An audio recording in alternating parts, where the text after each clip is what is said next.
Hey everyone, in today's video I just want to talk about should you meet your wedding couples before filming their big day, and if so, what do you actually ask them? So I personally like to meet the couples beforehand. The majority of my weddings I do. There have been on the odd occasion I haven't quite managed to meet them.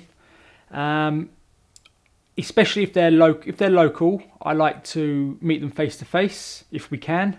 I know sometimes it can be quite difficult work if they're working, shift work or 9 to 5s and I'm busy, so I do try to accommodate for that. But on the odd occasion, I can't quite manage a face to face. So if I can't manage a face to face meeting, I try and arrange a FaceTime or Skype.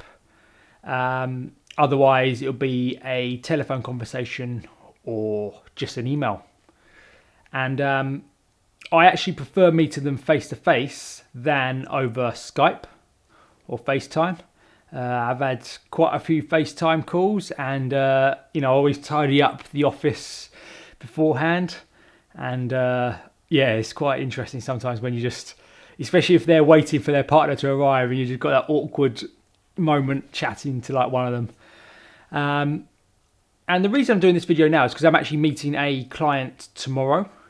Funny enough, I tried to meet this couple beforehand a couple of weeks ago at their wedding venue. This was a last minute wedding. Literally came in a couple of weeks ago I'm filming their wedding on Sunday. Now, one of the reasons why I'm excited about this wedding is that it's at the Old Walls, which is in South Wales, and it's one of the more executive venues. They also own Fairy Hill.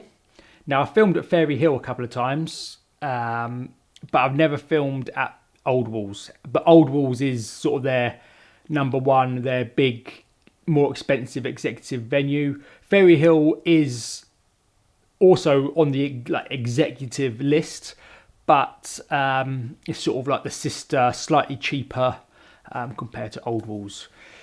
So I had a few email conversations with them. Made the arrangements. They said they're off to meet their wedding planner, which was quite interesting because they said, we've got a meeting with our planner on Sunday. So this was last Sunday. Meeting with our wedding planner between 1 and 5 p.m. So I did a bit of Googling, and apparently the wedding venue actually had a showcase on where you can get to do a tour, because they also mentioned that the room will be set up, so it might be worth you coming down. So I was quite excited. Mentioned this to the wife. She said, we could go out for food because there's a nice sort of pub 10 minutes away. So we had our two kids. This pub's got a nice play area. We met some friends down there. So in my email conversation, it was, okay, how does 1 o'clock sound? Because she just said between 1 and 5. I thought, let's get this done straight away. 1 o'clock. And in the email, I mentioned 1 p.m. quite a few times. And I just thought on the morning of the meeting, I just send them a text saying, looking forward to meeting you there at 1 p.m.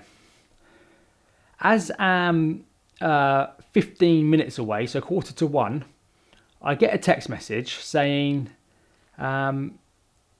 we can't make it till 2. Now, because my wife's coming, she was going to have a little look around. She wouldn't have interrupted the meeting. We booked the pub for food for 2 p.m. So Kelly made a quick phone call, moved it back a bit. So I then sent a text to them saying, just arrived, no problem at all. I'll hang around for an hour. And then signal was terrible in the venue. There was literally one spot where you could get it. A text then came. So at 2 o'clock, I went down to the reception area. 2 o'clock came. I'm like, where are they? 2:15, they said, en route, we are in Gowerton, which is about 15 minutes away. So I was looking at, 2:30. I said, I've got another appointment at 2:35, so I need to leave then. I thought that'll give me just 5 minutes, quick meet and greet, talk about a few things. 2:35 came, And I was like, right, to my missus, right, we got to get in the car. We've got our food in 10 minutes. I'm starving as well. So in the end, I didn't actually get to meet them, but I did get to go to the venue, take a few pictures, use it on my social media account, and, I try to get some positives out of it. Anyway, long story short, I'm meeting them tomorrow. She owns a beauty salon in Swansea. I'm out to be in Swansea tomorrow anyway, so I thought I gave him a quick text today saying I can meet you tomorrow, and she replied saying great, just message me when you're on your way. So now I've got the meeting. Okay, so you're probably wondering, what do you ask in your meeting? I like to I write all my meetings down in the book, sort of have their name at the top so I don't forget it, because that's always awkward if sometimes I'm like a couple of weeks ago I met one couple on a Monday, another couple on the Tuesday.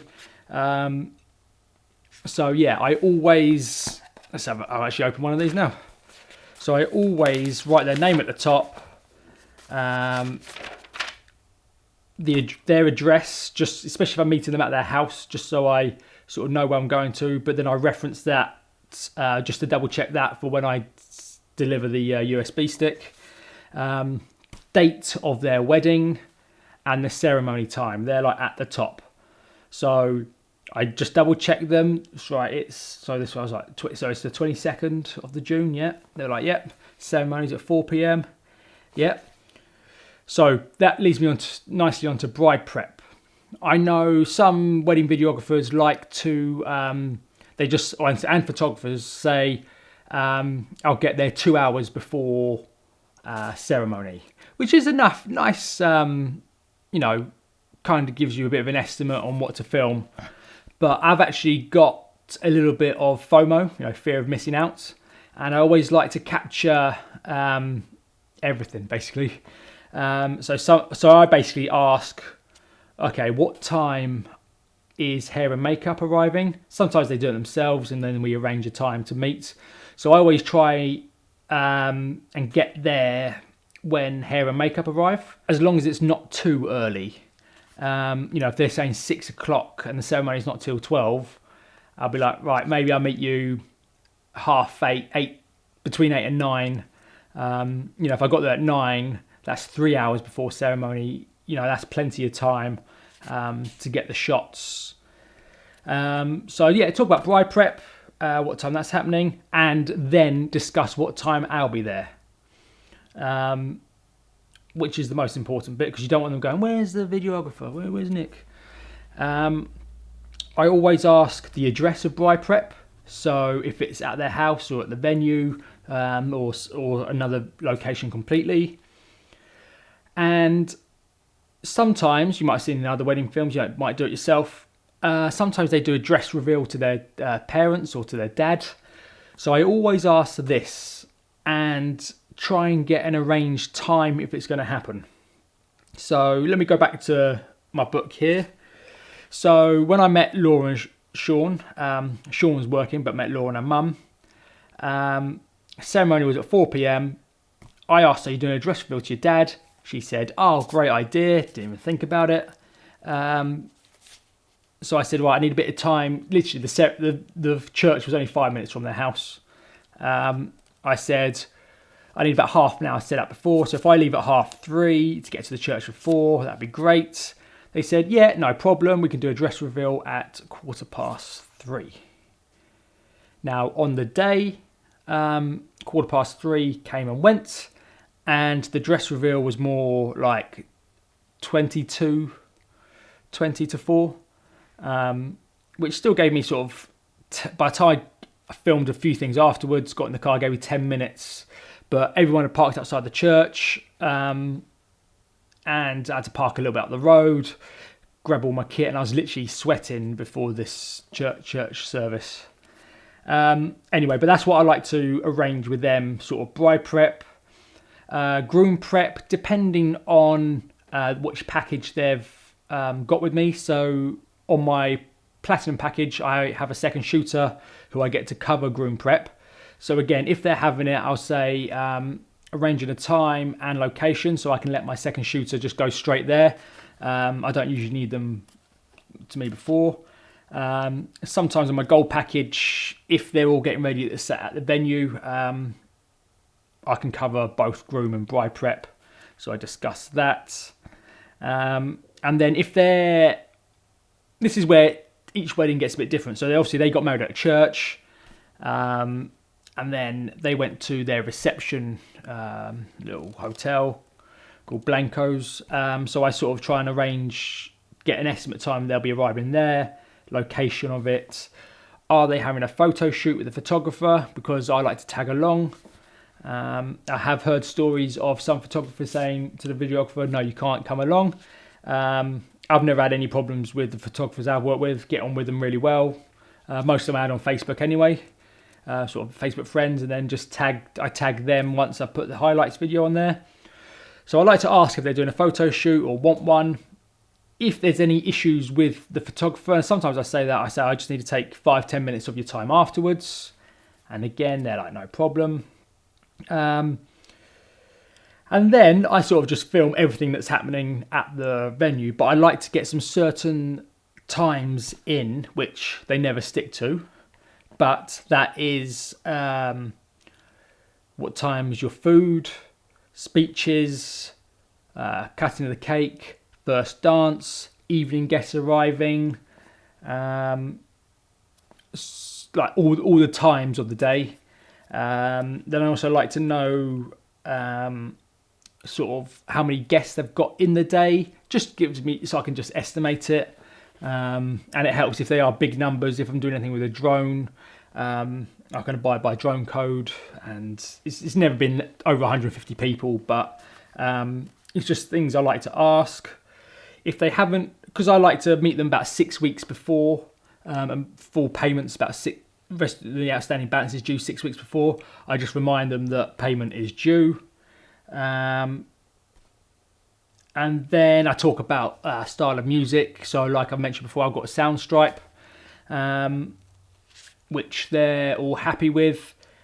They just let me sort of pick the music. Sometimes with churches, I ask, have you got a rehearsal? In this case, they did. So I asked for the date and time and went along to that. Try and get the photographer's name. Just on the odd occasion, I do message them before. Just sort of say hello, but usually just on the day.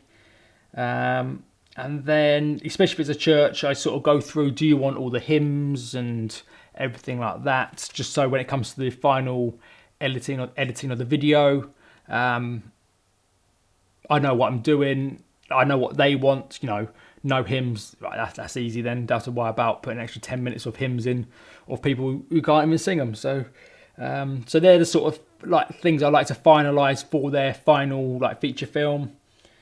And also first dance, because some people like to have their whole first dance in, others don't. So if they do, obviously I ask them, do they want their music, because I get the PRS music licensing, which means you can record live. So I can record whatever, if the band's doing a cover version of a song, I can record their live version and dub it in, all covered under license. So if they want the full one, I make sure that I've got that license. Because this one was a church one, I always get that license anyway, because churches require it. But they didn't want their first dance, so I just match it in with the song that I've got going on from Soundstripe anyway. But they're like all the little details I like to know. And that is about it, to be honest. That's what I usually ask them. But it's not always about asking those questions, because I could just email them that and they can just reply back with me. But one of the main reasons why I like to go and speak to the clients themselves is you get to know them. You get to know what they like, dislike, see what type of person they are, if they're easygoing or uptight, if they like to have a drink. And then you can kind of sort of guess what it might be like working on the wedding day, especially if you're trying to do a couple's photo shoot. You don't want it to be too hard work. You You want them to be sort of enjoying themselves, and you want to be able to get on with them as well. You know, you don't want to be. I don't like to come across too serious. I like to, be like quite fun, bubbly. Especially in bride prep, I'm cracking jokes. Unfortunately, dad jokes now, and that sort of leads me on to. I like to make them feel comfortable because, we're usually turning up at bride prep to, could be half a dozen girls, sort of half naked, you never met before. So at least meeting the bride, maybe even the bride's mum, you put them at ease. I tell them I'm married, which I am. I'm not just saying I'm married. Got 2 kids, got a 3-year-old and an 8-week-old. So that sort of makes them feel a bit more comfortable. It's not some stranger turning up with a camera. And especially if I usually get there a little bit before the photographer. So again, I just like to make them feel at ease. So it does have, meeting them in person does have their benefits. I do highly recommend it. So if I'm driving to a client's house, it's usually maybe maximum an hour away, but ideally half an hour. A lot of my weddings that I've got this year and next year are all quite local, because I literally did a local wedding fair a few months ago and I got all my bookings for next year. Because I like to do about pretty much 20 weddings a year. Got all my bookings from this one wedding fair in Swansea. So some clients even live like literally 10 minutes from me. So I'll go to their house, or if they're not comfortable meeting me at their house, usually go to some sort of coffee shop or pub, or even like I said, even the venue themselves, which even though the couple turned up late to. Or I have actually had one couple come round to my house. So you can do it where you like, and give the house a bit of a quick tidy up. But I've got kids, so when they came out, I only had the one kid at the time, which she was there, wife was out, which makes it a bit of you see how they interact with kids, and it makes them, again, you're seeing what sort of type of person they are. So if you don't already, and just sort of send out like a questionnaire for them to fill in. I do highly recommend speaking to the couple and meeting the couple face to face before the big day. And you get, like I said, you get to meet them, and hopefully you'll get on with them as well, because you don't want to be like not get on with them, but like, oh god, I've got that wedding in a week's time, didn't even get on with them. So it could have its downsides too. But again, I hope you've learned something or got some value out of my video. I'll probably be releasing another video this week as well.